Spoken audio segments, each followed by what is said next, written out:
গায়ের মাঝে বড় বটগাছ তলায় সকলে জটলা করছে। তারা নাকি জঙ্গলে কাঠ কাটতে যেতে পারছে না, যে যায় সে নাকি আর ফিরে আসছে না। এই সমস্যার সমাধানে একটা আলোচনা সভা বসেছে এখানে। আরে তোরা ভালো করে খুঁজে দেখেছিস তো?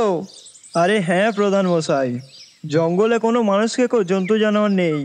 আমরা তন্ন তন্ন করে খুঁজে দেখেছি। আর যদি তাই হবে তাহলে মানুষগুলোর হাড়গোড় তো কোনো না কোনোখানে পড়ে থাকবে, তাও নেই, একেবারে গায়েব হয়ে যাচ্ছে। ব্যাপারটা বড় জটিল। তা গোটা মানুষ একেবারে ভ্যানিস, কি করি? কর্তা আপনি আমাদের বাঁচান, কর্তা আপনি আমাদের বাঁচান। আমরা জঙ্গলে না যেতে পারলে না খেয়ে মারা যাবো কর্তা। আপনি কিছু একটা করেন, কেউ আর ভয়ে জঙ্গলে যেতে পারছে না। কর্তা কিছু একটা করেন, কর্তা কিছু একটা করেন। আচ্ছা ঠিক আছে, একটা উপায় আছে, কিন্তু জানি না সেটা কাজে হবে কি না। চলো সকলে আমরা একসাথে যাই।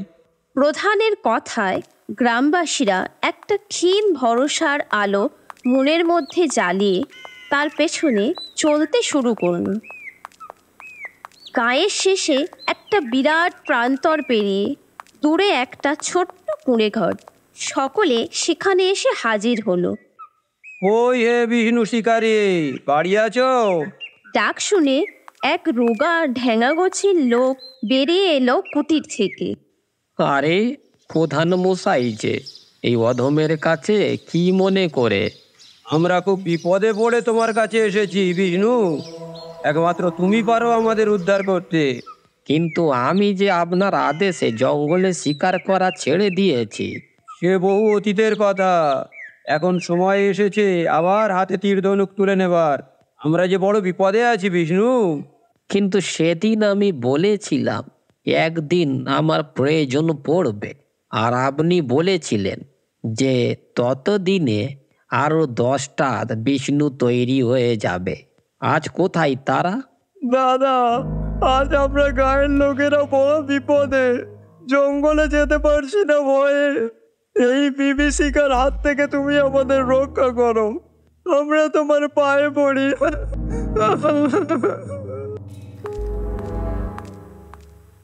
ওনারা যখন এত করে বলছেন তুমি যাও। তবে তাই হোক, কিন্তু আমি গাঁয়ের লোকের সাথে যাচ্ছি, আপনার কথাই নয়, মনে রাখবেন। বিষ্ণু কোনো এককালে প্রধানের সাগরেদ ছিল। ভুল করে একবার একটা হরিণ মেরে ফেলায় প্রধান তাকে গা ছাড়া করে দেয় এবং সেই জঙ্গলে শিকার নিষিদ্ধ করে দেয়। তাই সে নদীতে মাছ ধরে জীবিকা নির্বাহ করত। আজ গায়ের লোকের স্বার্থে সে আবার হাতে তীর ধনুক তুলে নিয়েছে। এখন তারা জঙ্গলের সামনে এসে দাঁড়ালো। 3 দিনের মধ্যে আমি যদি না ফিরি তাহলে মনে করবেন আমি আর ফিরবো না। আর আপনারা কথা দেন, আমি না থাকলে আমার পরিবারের দায়িত্ব আপনারা সবাই নেবেন। আমরা কথা দিচ্ছি। সকলের ভরসা পেয়ে বিষ্ণু জঙ্গলের বিভীষিকা নিধনে চলে গেল।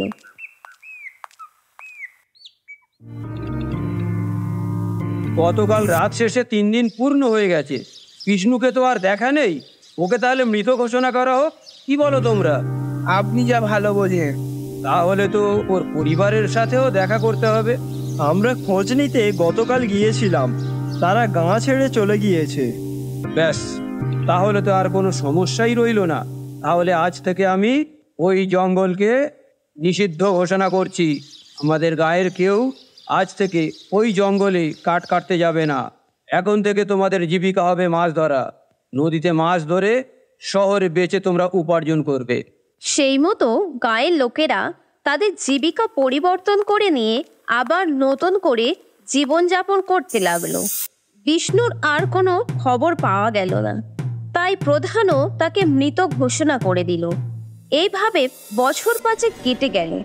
সেই সব ঘটনা আর কারোর মনে নেই, যে যার কাজে নিজেদেরকে ব্যস্ত করে ফেলেছে। তেমনই এক সকালে প্রধানের কাছে খবর গেল।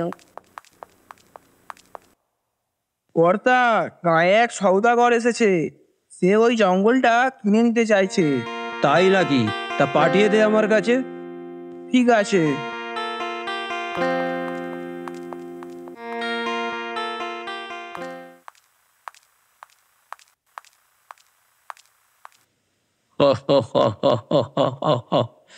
নমস্কার, আমি চাঁদ সওদাগর আছি। আপনাদের ওই জঙ্গলটা আমি খরিদ করতে চাই। আমার কাজ আছে ওটাতে। মৃতপ্রায় জঙ্গল খরিদ করে ওটাকে পুনর্জীবন দান করব। কেন জঙ্গল কেন? ওখানে কি কোনো গুপ্তধনের সন্ধান আছে নাকি? হ্যাঁ, না মতলব গুপ্তধন কোথাও মিলবে? আমার একটা টান আছে জঙ্গলের সাথে। হ্যাঁ, আর আপনি ভালো দাম পাবেন, তাতে আপনার গায়ের মানুষের উপকার হবে। কি বুঝলেন? কত দেবেন? এ ধরেন কম বেশি 5 লক্ষ টাকা দিব ঠিক করেছে। জঙ্গলটাতে তো কোনো দামি কাজ বা পুরাতন স্থাপত্য নেই। আমি যতদূর জানি সেই অনুযায়ী বড়জোর 1 লক্ষ টাকা দাম হতে পারে, কিন্তু এই যে 5 লক্ষ টাকা দাম দিচ্ছে কেন? তাছাড়া লোকটাকে কেমন যেন আমার চেনা চেনা লাগছে। আরে আরে আরে, কি ভাবছেন বাবু মশাই? দাম কম হয়ে গেল বুঝি? আচ্ছা, 7 লক্ষ টাকা দিব, এর বেশি আর পারবো না কিন্তু। আচ্ছা ঠিক আছে, তবে আমার একটা শর্ত আছে। জঙ্গল কেটে ফেলা যাবে না কোনো অবস্থাতে। যদি রাজি হও তাহলে তুমি কাল টাকা নিয়ে এসো, আমি কাগজপত্র তৈরি করে রাখ। আপনাকে অনেক ধন্যবাদ। আজ তাহলে আসি।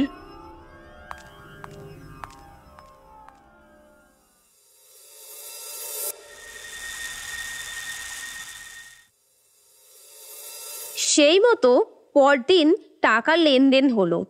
প্রধান দলিলে সই করে দিলেন। সওদাগর মহা আনন্দে কাগজটা নিয়ে চলে গেলেন।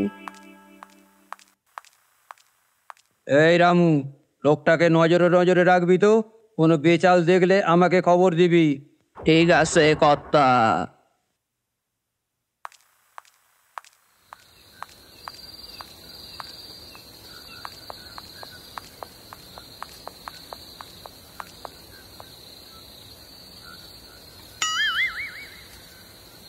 ব্যাপারটা কি হলো? সওদাগর তীর্থলোক নিয়ে এত রাতে জঙ্গলের ভিতরে কি করতে গেল? কর্তাকে ব্যাপারটা জানাতে হচ্ছে। তুই ঠিক দেখেছিস? মা দিব্যি কর্তা, লোকটা তাঁবু থেকে বেরিয়ে এদিক ওদিক দেখে চোরের মতো সুরসুর করে জঙ্গলে ঢুকে গেল। এক হাতে থলে মতো কি ছিল, আর এক হাতে তীর ধনুক ছিল। বলিস কি রে?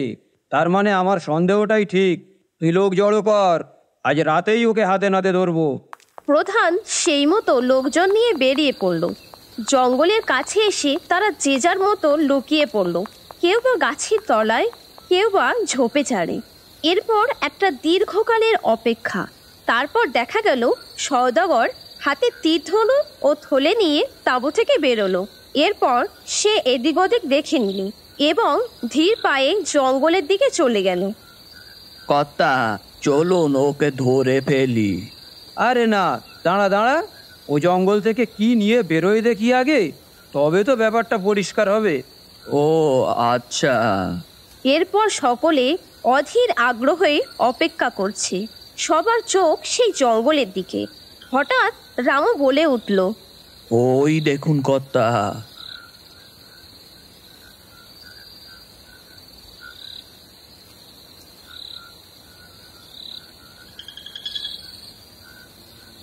ওর জিনিসপত্র সহ ওকে নিয়ে আমার বাড়ি চলো। আজ রাতটা ওকে বেঁধে রাখো, কাল বিচার হবে। রামু, ওর ছদ্মবেশ টেনে খুলে ফেল। আরে এ তো বিষ্ণু। হ্যাঁ, হ্যাঁ, তাই তো, এ কি করে সম্ভব? তো রামু, এবার ব্যাগটা খুলে দেখাও।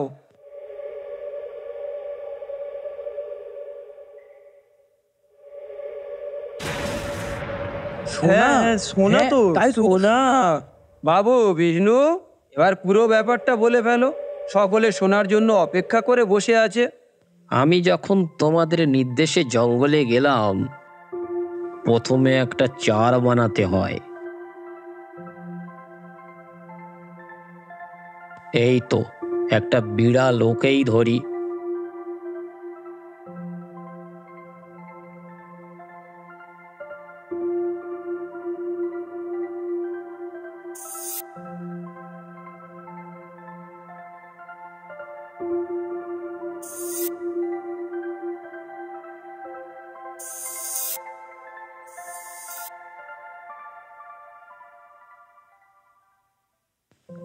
দুদিন তো কেটে গেল, কিন্তু চোখে পড়ল না কিছুই। কি আছে এই জঙ্গলে যার কারণে এখানে কেউ আসতে চাইছে না? আরে, এটা কি হচ্ছে?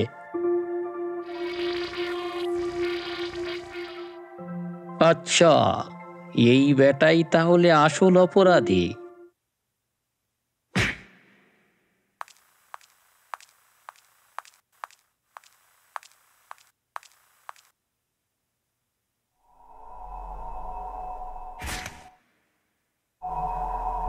এই রাক্ষসে গাছ, বেশ তো নিরীহ প্রাণীদের মানুষদের ধরে ধরে খাস। কই আমাকে খেয়ে দেখ দেখি, খা আমাকে। কি হলো, খা। কই রে, খা আমাকে দেখি। বেটা ভীতু, সাহস থাকে তো আমার সাথে লড়ে দেখ দেখি। আমাকে মেরো না, আমি কি করব? এটাই তো আমার খাবার। আমি অভিশপ্ত গাছ। তুমি যদি আমাকে মুক্ত করতে পারো, তাহলে রোজ রাতে আমি তোমাকে একটা তারপর তাকে মুক্ত করে সোনার ফল নিয়ে শহরে গিয়ে বেচে অনেক টাকা পকেটে পুরেছ। এবার এসেছে ওটা পুরোপুরি তোমার নামে করে নিতে। হ্যাঁ, ওই জঙ্গল এখন আমার। তুমি নিজে আমার নামে দলিল করে দিয়েছো যে। চিন্তা করতে হবে না, ওটা নকল দলিল। তুই তো পড়তে শুনতে পারিস না। ওটাতে লেখা আছে, আমি যদি কোনো রকম খুব মতলব করি, তাহলে এই গায়ের প্রধান আমাকে যা সাজা দেবেন আমি মাথা পেতে নেব, এবং তাতে তোর ও টিপছাপ আছে, আমারও সই আছে। চল, তোকে এবার পুলিশে দিই। আজ থেকে আমাদের গায়ের চিন্তা মুক্ত। কি, তাই তো? ফুল পাড়ো আর খাও। কিন্তু ওগুলো তো খাওয়া যাবে না কর্তা, ওগুলো তো সোনা। ওরে গর্দভ, খাও মানে বেঁচে খাও।